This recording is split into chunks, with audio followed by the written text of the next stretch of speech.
여러분 안녕하십니까? 코로나19 통합 뉴스룸 2시 뉴스입니다. 오늘 국내 코로나19 새로운 확진자는 682명으로 이틀째 700명에 육박했습니다. 이 누적 확진자가 4만 명을 넘은 가운데 위중증 환자와 사망자도 빠르게 늘고 있습니다. 먼저 재난방송센터 연결해서 이 상황 자세히 알아보겠습니다. 이혜진 기자, 이 오전에 발표된 확진자 현황부터 전해주시죠. 네, 국내 코로나19 누적 확진자가 이제 4만 명을 넘었습니다. 오늘 4만 98명입니다. 오늘 신규 확진자는 682명인데요. 해외 유입은 36명이고 국내 발생이 646명입니다. 사망자도 8명이나 늘었습니다. 누적 사망자는 564명입니다. 국내 발생을 지역별로 자세히 보겠습니다. 전국의 모든 시도에서 신규 확진자가 발생했는데요.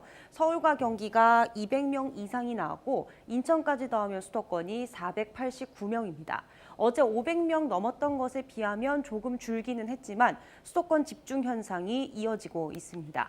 신규 확진자가 지난달 초까지는 100명 안팎을 유지했는데 이후 200명, 300명대로 늘다가 최근 600명대까지 치솟았습니다.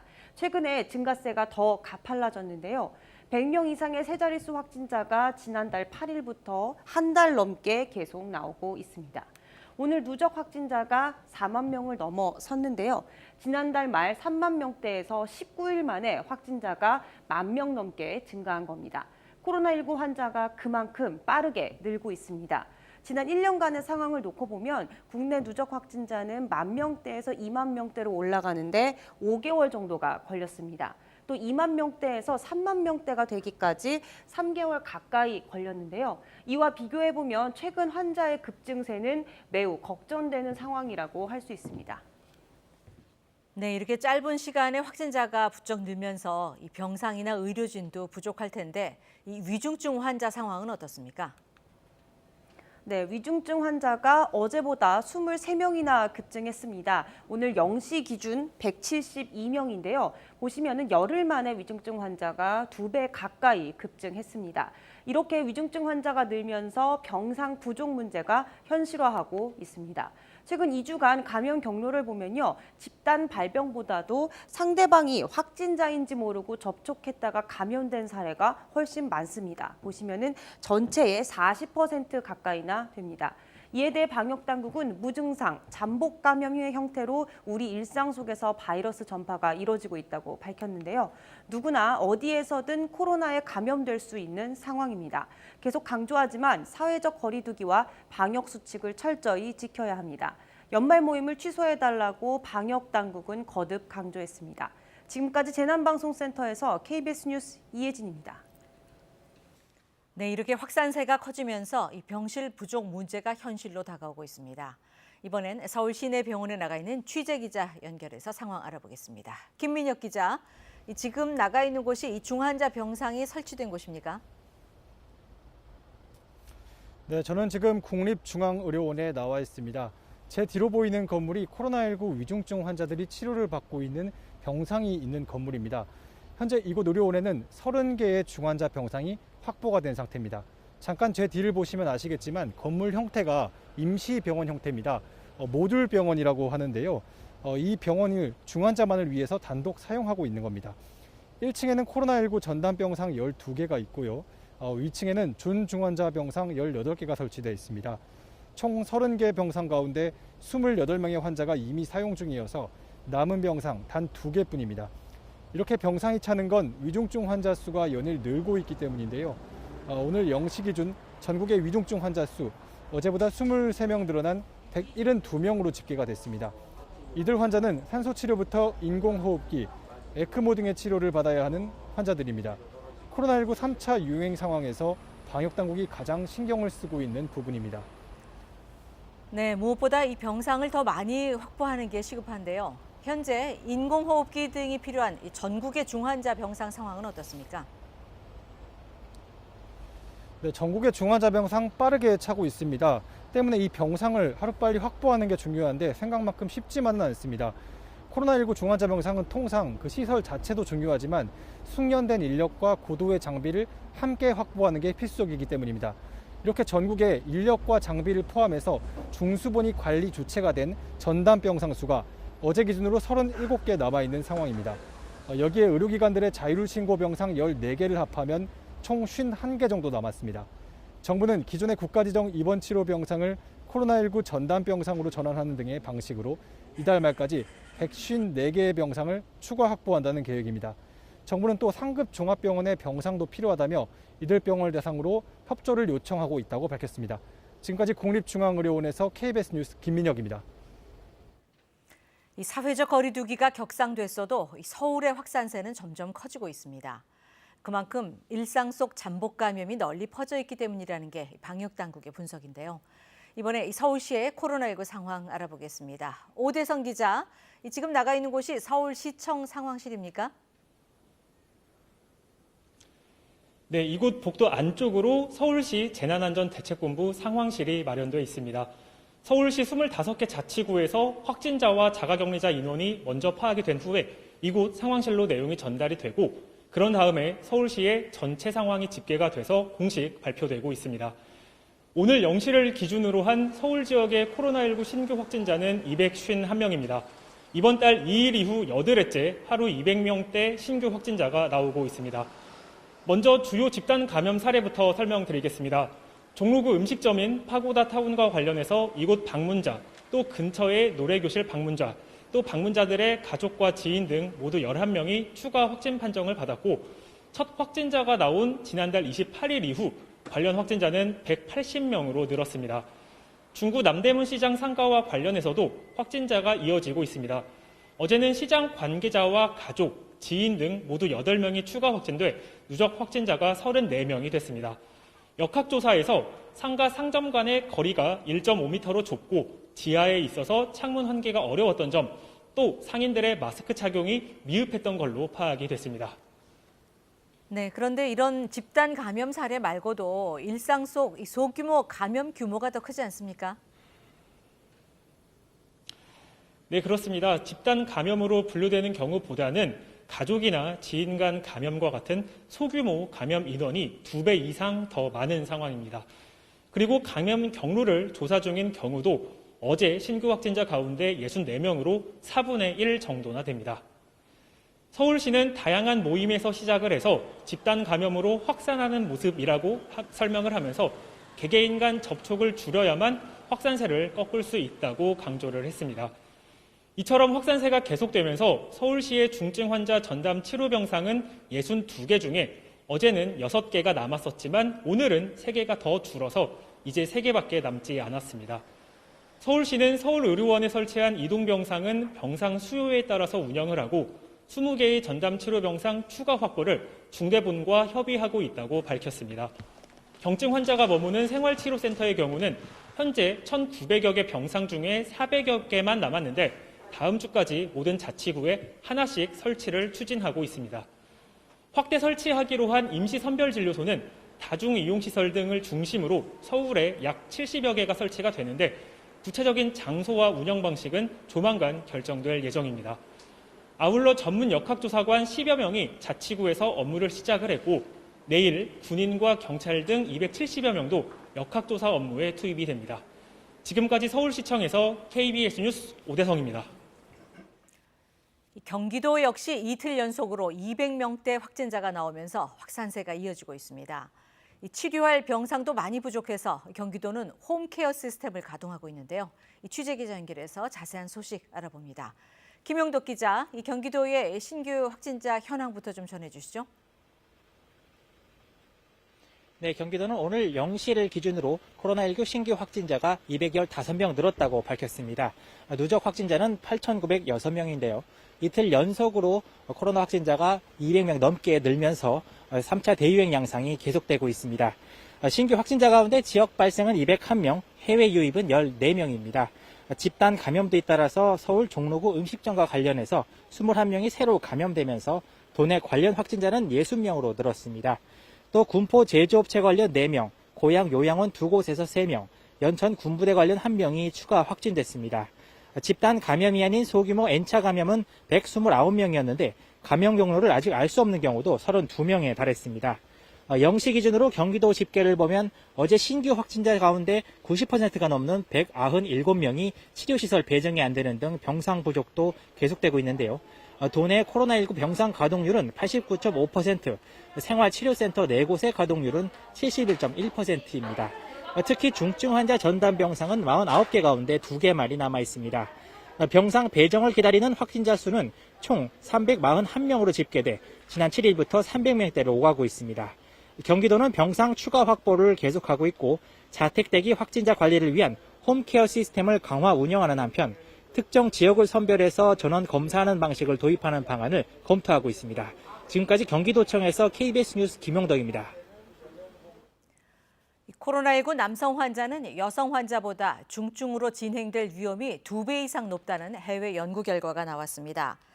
영국 프랜시스 크릭 연구소가 300만 명 넘는 코로나19 환자 사례를 종합한 결과 이 중증으로 진행된 남성 환자는 약 8천 명으로 여성 약 4천 명보다 2배 이상 많았다고 미국 CNN이 보도했습니다.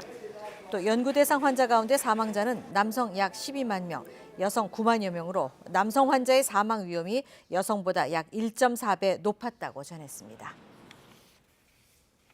네, 이번에 중앙방역대책본부 연결해서 코로나19 현황 보고를 직접 들으시겠습니다.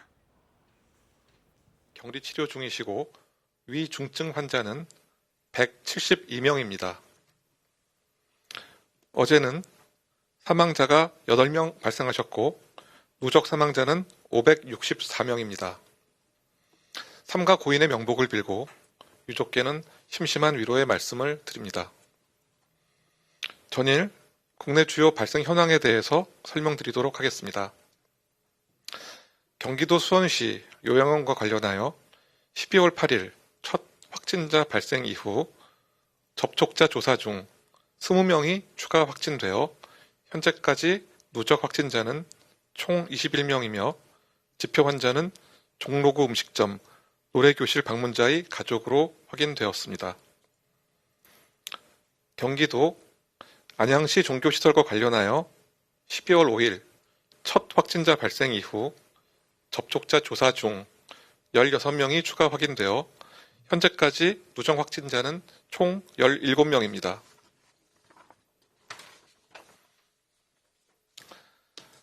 경기도 화성시 학원과 관련하여 12월 5일 첫 확진자 발생 이후 접촉자 조사 중 11명이 추가 확진되어 현재까지 누적 확진자는 총 12명입니다.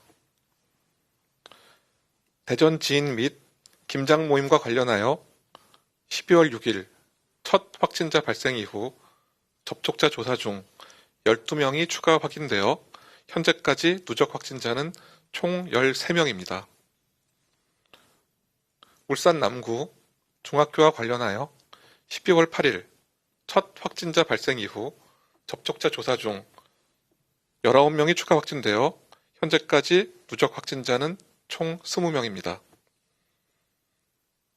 부산 사상구 요양병원과 관련하여 12월 4일 첫 확진자 발생 이후 접촉자 조사 중 19명이 추가 확진되어 현재까지 누적 확진자는 총 25명입니다. 이외 발생에 대한 추가 자료가 필요하신 경우 브리핑 후 대변인실을 통해 이를 상세히 설명하여 드리도록 하겠습니다. 현재 발생하고 있는 유행은 금년에 발생하였던 3번의 유행 중 가장 큰 규모이며 가장 장기적인 유행입니다.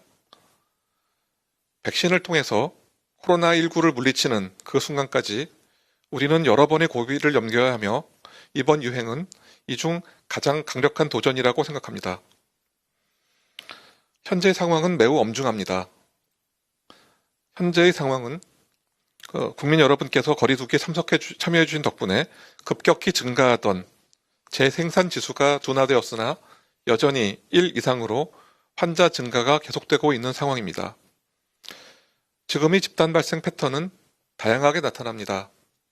상점, 체육시설, 의료기관, 요양원, 음식점, 직장, 군부대, 친목 모임 등 사람이 살아가면서 접하게 되는 거의 모든 곳에서 집단 발생이 일어나고 있습니다. 특히 수도권에서 확진자가 다수 발생하고 있어 수도권 내 진단 검사를 확대하고자 합니다.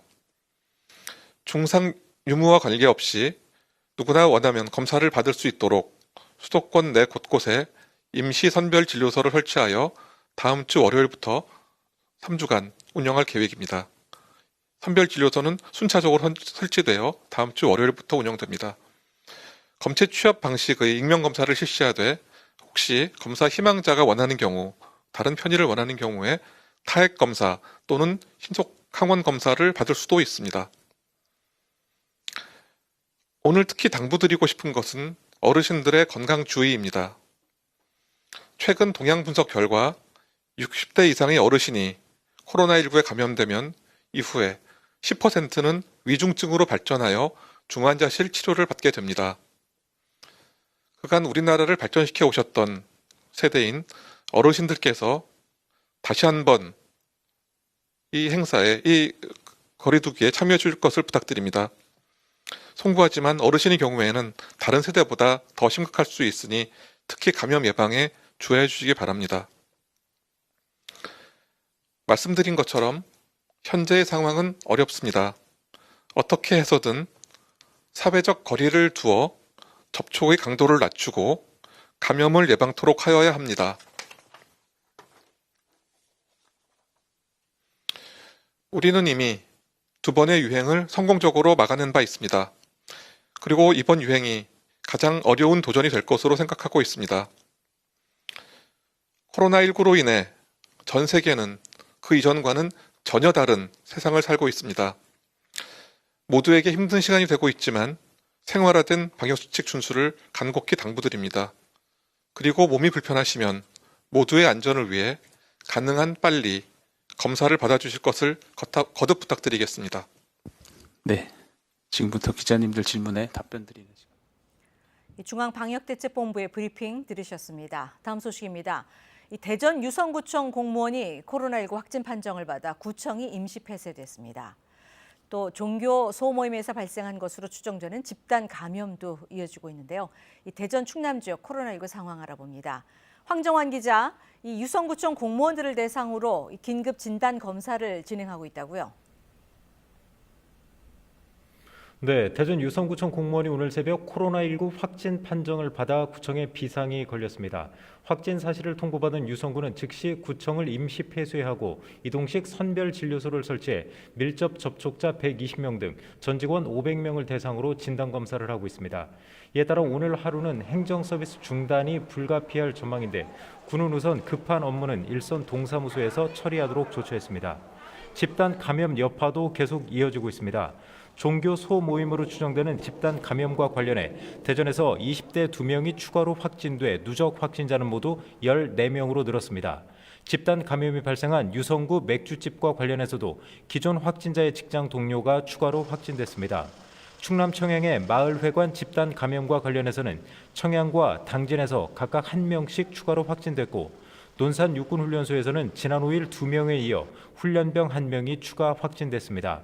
서산에서는 지난 주말 김장을 한 일가족 5명이 어젯밤 무더기로 확진됐는데 이 가운데 1명이 서산시청 건설과를 방문한 것으로 확인돼 건설과 사무실이 일시 폐쇄됐습니다. 이 밖에 예산, 천안, 아산 등에서도 기존 확진자의 접촉자 등이 확진 판정을 받는 등 충청권에서도 지역사회 전파가 계속되고 있습니다. 지금까지 대전시청에서 KBS 뉴스 황정환입니다. 제주에서도 어제부터 15명의 새로운 확진자가 나왔습니다. 제주 지역의 누적 확진자가 100명을 넘으면서 방역당국도 긴장하고 있는데요. 취재기자 연결해 보겠습니다. 박전수 기자, 이 15명의 확진자가 새로 나왔는데 이 감염 경로는 파악이 됐습니까? 네, 제주에선 오늘 코로나19 신규 확진자 4명이 나왔습니다. 이들 확진자 가운데 2명은 어제 확진된 제주 성안교회 목회자 접촉자들입니다. 나머지 2명은 지난달 중순 연수차 제주를 방문하고 돌아간 뒤 집단 감염된 진주시 이통장단 관련 접촉자들입니다. 제주에선 어제부터 이틀 새 확진자 15명이 나와 방역당국이 긴장하고 있습니다. 15명 가운데 4명이 제주 성안교회 목회자 접촉자들입니다. 이 목회자가 제주 시내 한 복지관 차량 운전자로 일하면서 접촉한 해당 복지관 직원 1명도 포함됐습니다. 특히 제주도는 목회자 관련 확진자 일부 경우 가운데 마스크를 쓴 상태에서 대화 도중 마스크를 코 밑으로 내렸다 올렸다 한 것으로 확인했다고 밝혔습니다. 나머지 6명은 진주시 이통장단 관련 확진자이고 5명은 해외 입국자들입니다. 진주시 이통장단 관련 제주 지역 확진자는 지금까지 모두 14명으로 늘었습니다. 제주도 방역당국은 확진자들의 세부 동선과 접촉자 등을 파악하기 위한 역학조사를 벌이고 있습니다. 또 제주 시내 초중고 5곳이 어제부터 원격 수업에 들어간 데 이어 오늘 초등학교 1곳과 고등학교 1곳 등 2곳이 추가로 원격 수업으로 대체하기로 했습니다. 지금까지 제주도청에서 KBS 뉴스 박천수입니다. 다음 소식입니다. 현직 검찰총장에 대한 징계위원회가 오늘 열렸습니다. 징계 혐의자인 윤석열 검찰총장은 출석하지 않았습니다. 회의는 오전에 1시간 정도 진행됐다가 정회됐고 2시에 다시 시작될 예정인데요. 현장 취재기자 연결해 보겠습니다. 김민철 기자, 이 2시가 많이 지났는데 징계위회가 다시 진행되고 있습니까? 네, 징계회는 오후 2시에 재개된 것으로 알려졌습니다. 앞서 오늘 오전 10시 40분쯤 징계회가 열렸는데요. 1시간가량 징계회 진행 절차 등을 논의하다 정회됐습니다. 위원들은 도시락으로 점심 식사를 했고 윤석열 검찰총장 측은 그동안 일부 징계위원들에 대한 기피 신청을 준비한 것으로 알려졌습니다. 오후에 윤 총장 측이 징계위원에 대한 기피 신청을 서면으로 제출하면 징계위가 이를 인용할지를 놓고 법무부와 윤 총장 측이 팽팽히 맞설 것으로 전망됩니다. 당초 징계위원은 7명으로 추미애 법무부 장관과 이용구 차관, 추 장관이 지정한 검사 2명과 외부위원 3명입니다. 위원 과반 출석에 과반 찬성으로 징계가 의결되는데 추 장관은 징계 청구권자여서 심의에서는 빠집니다. 윤 총장 측에서는 이 차관을 포함해 2명 이상의 위원에 대해서 기피 신청을 할 것으로 전해졌습니다. 이 법무부가 밝힌 윤 총장의 징계 사유는 이른바 판사 사찰 의혹과 언론 사주와의 부적절한 만남 등 모두 6가지입니다.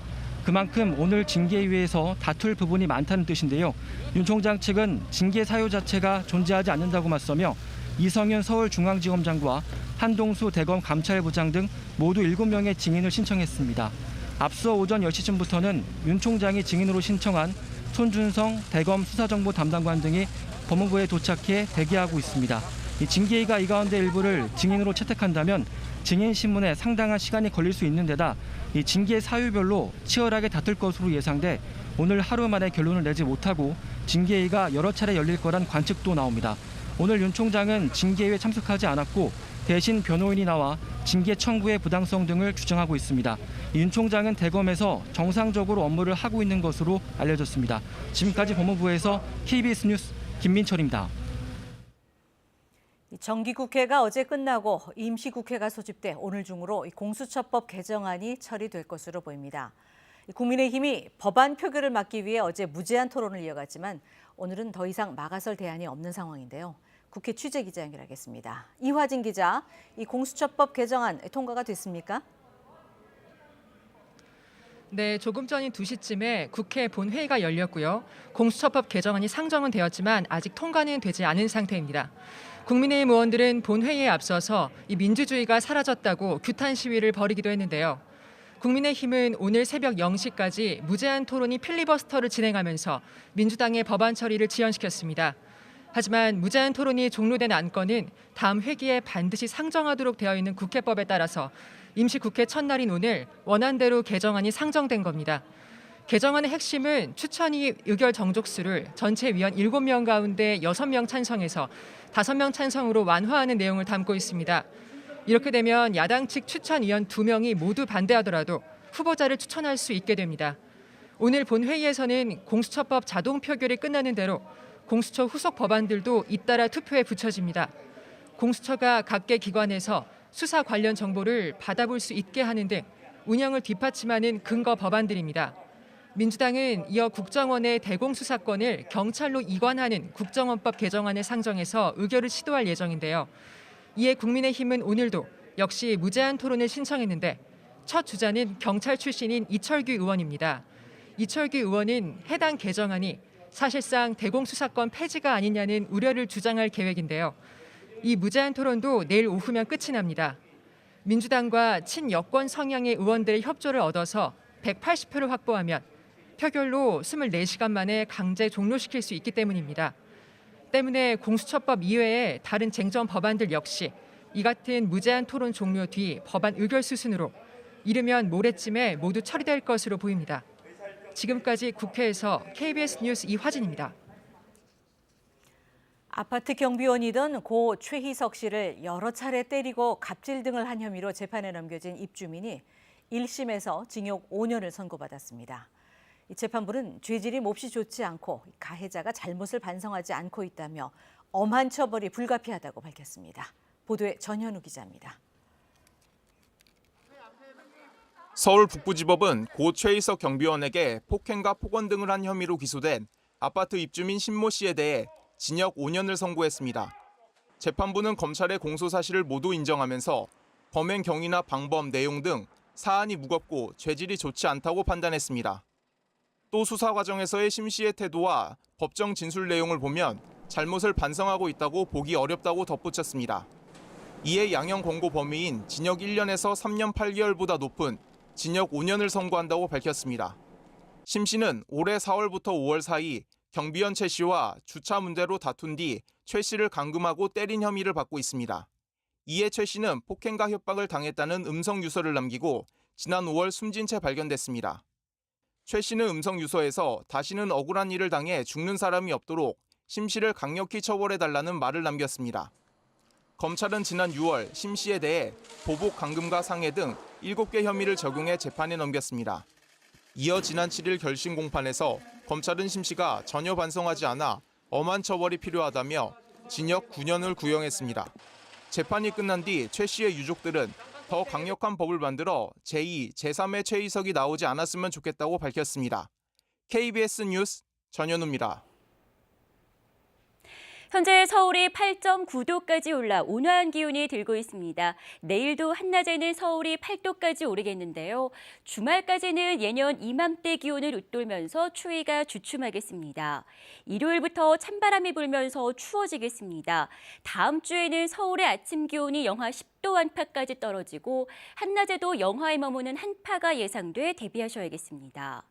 현재 전국이 흐린 하늘입니다. 새벽에 중부지방에서는 약하게 눈이나 비가 내리면서 서울에서는 이번 겨울 들어 첫눈이 내렸습니다. 오후에도 흐린 날씨가 이어지겠고 중부와 전북 서해안 지역엔 밤까지 산발적으로 빗방울이 떨어지겠습니다. 강원 영동과 영남 해안 지역엔 건조주의보가 계속되고 있어 주의하셔야겠습니다. 추위가 누그러지면서 미세먼지 농도가 높아졌습니다. 오후에 수도권과 영서, 충청과 전북 지역에선 미세먼지 농도 나쁨 단계가 이어지겠습니다.